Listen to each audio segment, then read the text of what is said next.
Ucap menengok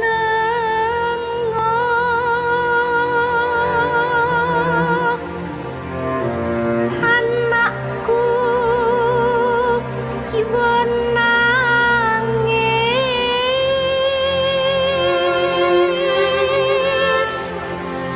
hangurake ku.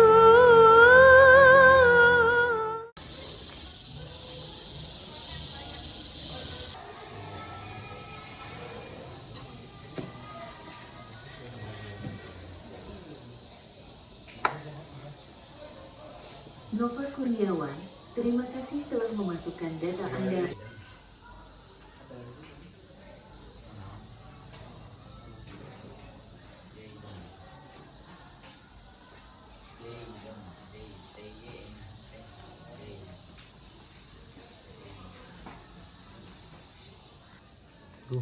Buku mana ya yang recommended? Dot. Buset, Bil, ngagetin. Serius amat, nyari apa sih? Ini aku lagi nyari buku, pengen baca apa bingung. Tapi dah aku juga sekarang tuh lagi kepengen cari-cari buku gitu deh yang bagus. Ya udah, cari buku bareng. Yaudah, yuk.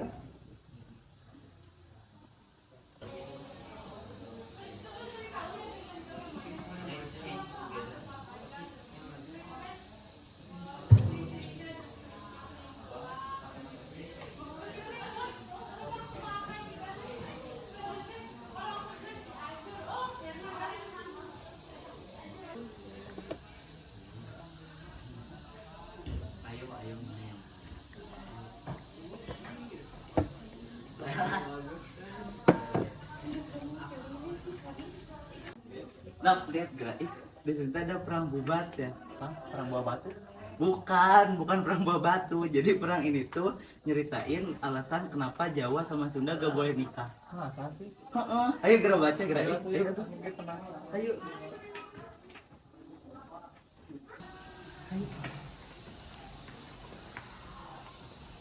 Ini aja dulu.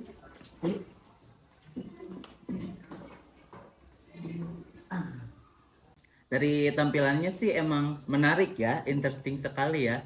Penasaran nih, bukan? Ayo yuk. Di tanah Nusantara abad ke-14, dua kerajaan besar berdiri tegak dengan kekuatan dan kebanggaan masing-masing. Majapahit di timur dan Sunda di barat, keduanya dipisahkan oleh ratusan mil, namun disatukan oleh satu harapan, yaitu sebuah pernikahan agung yang diharapkan membawa perdamaian. Namun, sejarah seringkali tak berjalan semulus harapan. Di balik senyum diplomasi dan undangan megah, tersimpan ambisi, gengsi, dan siasat yang berbahaya. Inilah kisah cinta yang dibungkus dengan kehormatan, tentang perseteruan yang membakar dendam, tentang Bubat, tanah yang menjadi saksi pertumpahan darah antara dua dunia. Inilah Perang Bubat.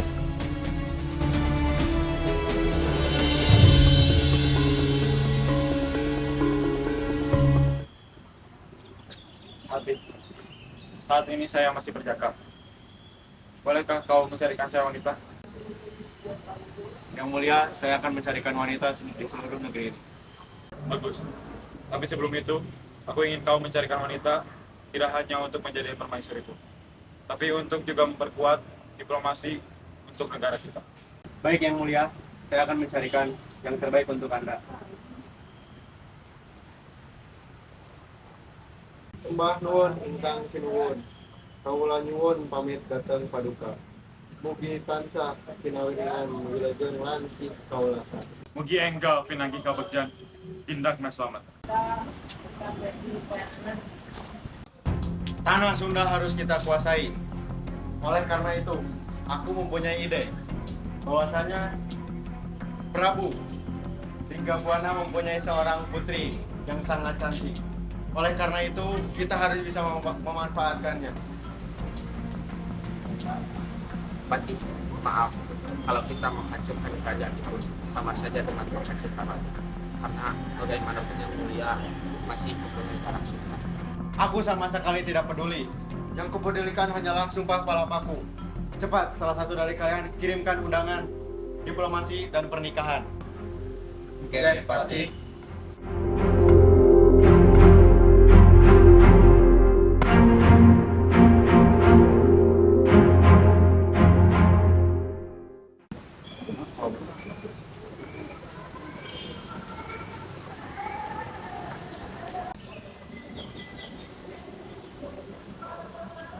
Yojen Rawu, Gusti Prabu Sarang Parangkaswari, kaulah nyuhunkeun pangestu bakti salamina. Ada apa Yuda? Utusan dari Majapahit mengirimkan saya surat untuk yang mulia.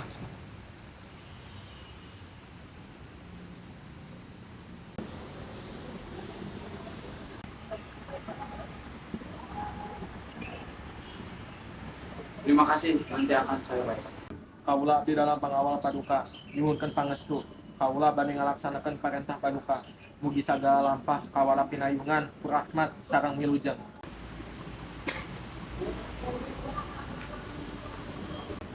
Ada apa, Pak? Ini ada sebuah surat dari kerajaan Majapahit. Mari kita baca. Ya, Pak. Yang mulia, yang mulia, yang mulia. Paduka memanggil Anda. Apa? Ayahku maksudnya?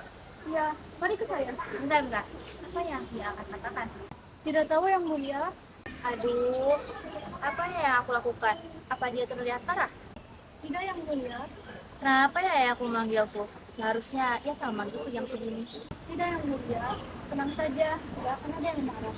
Yung, ayolah kasih tahu. Kamu ini sudah kuanggap sebagai saudariku sendiri. Kenapa kamu masih menyimpan rahasia kepadaku? Tentu, karena ini bukan aku. Dan kamu akan tahu. Yung, ayolah kasih tahu. Aku mohon. Cukup, yang mulia. Aku tidak berhak memberitahumu. Yung, ayolah kasih tahu. Tidak. Ayolah, aku sangat ketakutan. Mulia, Anda tidak bisa seperti ini karena ini bukan hakku untuk memberitahumu. Aku mohon sekali saja. Aku janji tidak akan memberitahu siapa.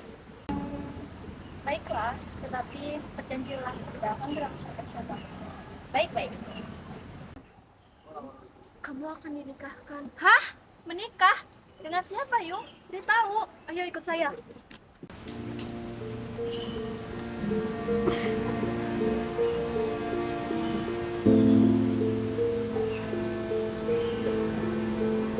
Ka Gusti Prabu Sareng Prameswari, kawula ngaturkeun sembah pun putri paranto sumping kadehes mapag pangestu paduka. Masuklah.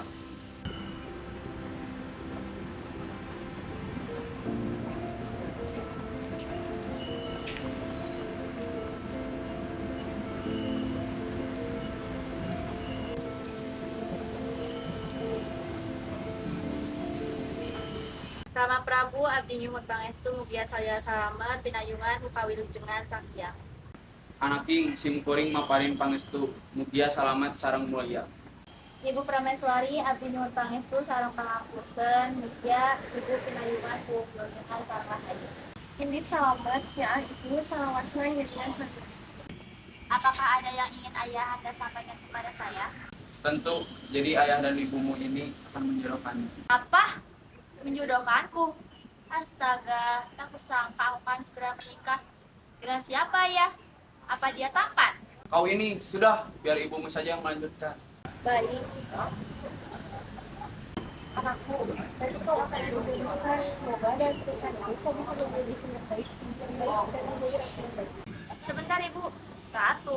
Apakah aku akan menjadi ratu? Ya, kau akan menjadi ratu. Ratu dari kerajaan terbesar, yaitu kerajaan Majapahit. Oh ibu, tak kusangka aku akan menjadi ratu kerajaan terbesar di Majapahit. Betul nak, aku ingin kau mempersiapkan menjadi ratu Majapahit. Karena pengadilan istana kita dengan pengadilan istana Majapahit sangat berbeda. Ibu, bagaimana di Majapahit itu? Aku dengar-dengar trawulan di sana sangat menakjubkan dengan pura-raninya. Baiklah, aku ingin kau mulai fokus pada keberangkatan. Baiklah, ayah, ibu, terima kasih.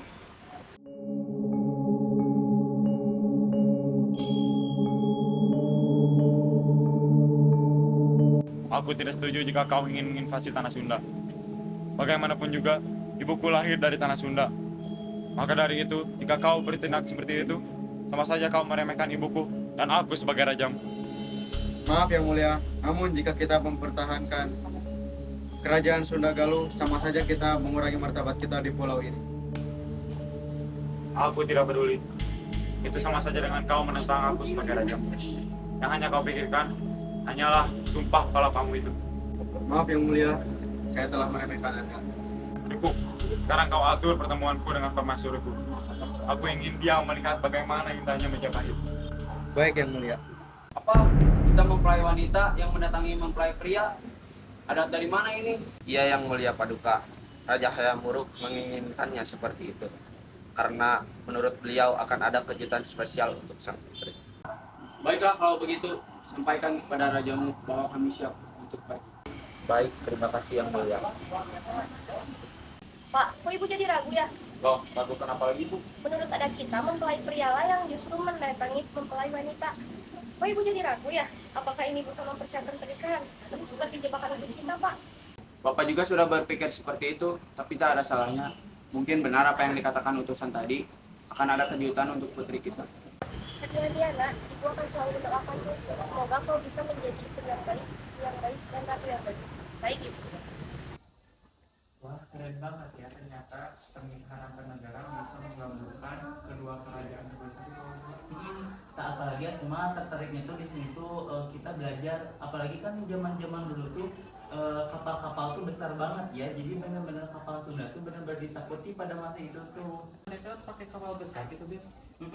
Nah jadi mereka itu kapal besar itu tuh mulai dari Sunda Kelapa atau yang sekarang Jakarta, lalu mereka tuh lewat ke Laut Jawa, lalu dari Laut Jawa mereka lewat ke Selat Madura. Nah udah dari Selat Madura mereka tiba di di muara Kali Brantas. Nah terus gara-gara kapalnya kebesaran, hasil mereka tuh pakai kapal kecil melewati arus sungai Kali Brantas dan mereka nanti tiba di lapangan Bubat. Wah, jadi panjang banget ya perjalanan mereka. Jadi penasaran cerita selanjutnya pas mereka udah di lapangan Bubat. Sih sebenarnya aku mah sedih sih, bukan kesemangat. Ini kenapa ya? Soalnya nanti aja deh. Ya udah kita baca lagi aja.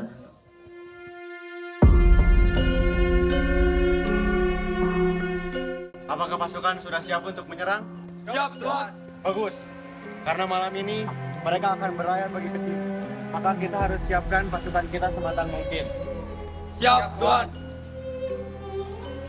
Maafkan saya Yang Mulia. Cukup, kita beristirahat sejenak. Baik, Yang Mulia.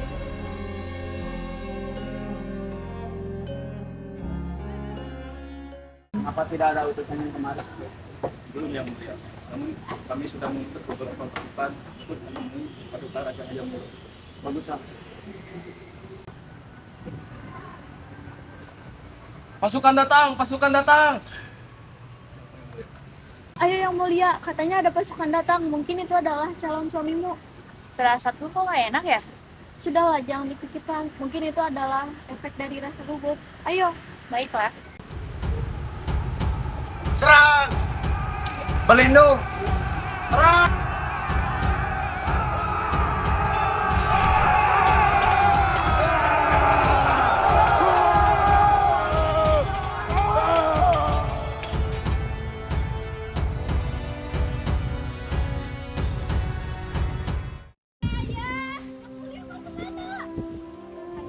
Maafin dia. Cepat nak, susul ibumu.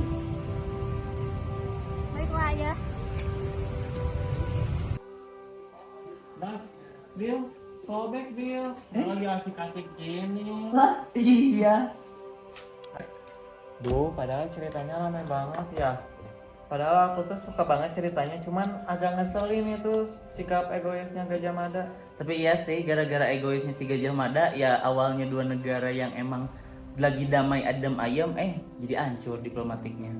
Penasaran sama cinta Putri Dialtoka sama Hayam Wuruk gimana kelanjutannya? Nah, itu tuh aku juga sebenarnya sedih banget sih kalau misalnya diceritain ceritanya. Emangnya kenapa? Nah, jadi karena kematian ayahnya dan ibunya, Maharaja Linggabuana dan Permaisuri Astanagede Kawali, akhirnya dayang dari si Dia Pitaloka dan Putri Dia Pitaloka itu bunuh diri. Hah? Serius? Bunuh diri? Oh, nah kalau misalnya kita tahu tren Man or Bear itu, nah jadi Ratu Dia Pitaloka ini, Putri Dia Pitaloka ini lebih milih kehilangan nyawanya daripada kehilangan keperawanannya. Menarik banget ya ceritanya, tapi kok endingnya agak Ya sih, apalagi bener-bener istilahnya Putri Dia Pitaloka tuh menurut aku heroik banget gara-gara dia tuh mempertahankan keperawanan tuh segitunya. Itu sekarang dia tuh dianggap pahlawan bagi orang-orang Sunda sih. Kayaknya udah bel deh. Yaudah ayo masuk yuk. Apalagi kan sekarang pelajaran sejarah. Oh, iya. Ayo. Ayo.